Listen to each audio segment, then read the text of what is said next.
Je suis Anton Veil et voici mes histoires.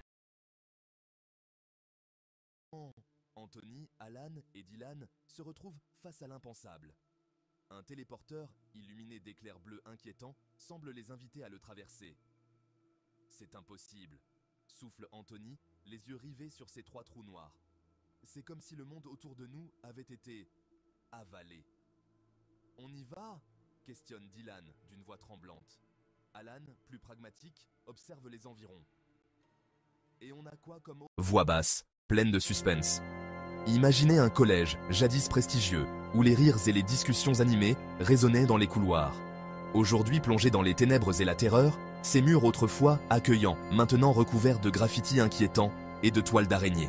Un directeur autrefois admiré pour sa sagesse et son dévouement, devenu un maître de l'horreur, manipulant les esprits et les âmes de ceux qui osent franchir les portes de son domaine.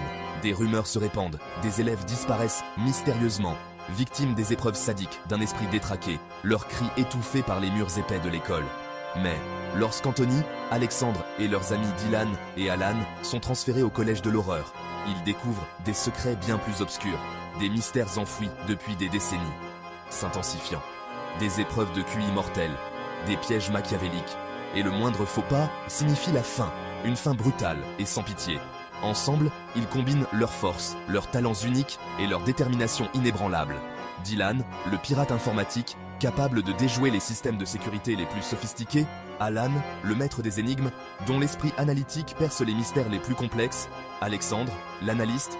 Et Anthony, le leader courageux, dont la bravoure inspire ses amis à ne jamais abandonner. Dramatique. Ils affrontent des pièges mortels et des robots impitoyables, révélant peu à peu les motivations tordues du directeur. Une obsession maladive pour le perfectionnement intellectuel, poussée à l'extrême. Crescendo. Leur quête les conduit au cœur du collège, dans un affrontement épique contre le directeur dément. Un combat où chaque décision peut être fatale. Stratégie, courage et ingéniosité face à la terreur pure. Chaque instant, une lutte pour la survie. Finalement, ils triomphent, alertent les autorités et libèrent les élèves de leurs cauchemars, mettant fin à des années de souffrance et de peur. Soulagement.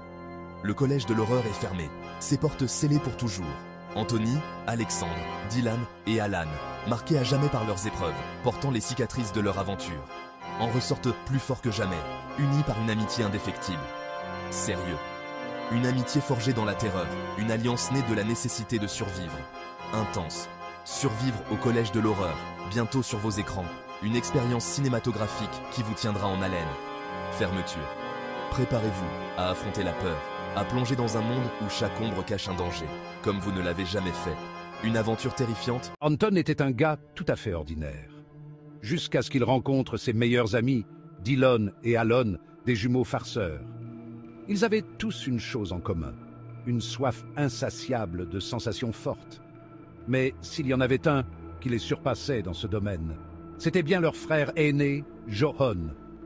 Johan était obsédé par les lieux hantés et les ruines infestées de zombies. Alors, quand il a proposé une nuit dans un manoir abandonné, ils n'ont pas pu résister. La recherche de l'endroit idéal a commencé. Des heures passées sur Internet et à parcourir Google Maps les ont finalement menés à un vieux château isolé, avec un jardin tentaculaire. Il semblait remarquablement bien conservé pour un endroit abandonné. C'est celui-là, se sont-ils mis d'accord, et ils sont partis, roulant à travers la nuit avec la musique à fond et les rires résonnant dans la voiture. En arrivant, ils ont trouvé le portail légèrement entrouvert, mais obstinément résistant. Après quelques efforts, ils ont réussi à l'ouvrir et ont conduit directement jusqu'à l'entrée du manoir.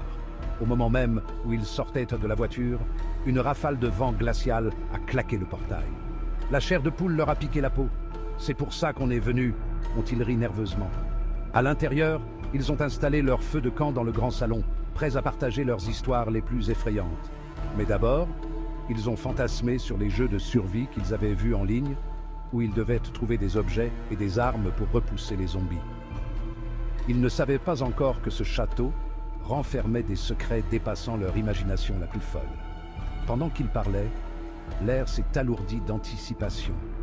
Chaque souhait qu'ils formulaient semblait résonner dans les couloirs, presque comme si le manoir lui-même écoutait. Soudain, ils ont entendu des bruits provenant de la porte du sous-sol, celle qui menait aux profondeurs du château.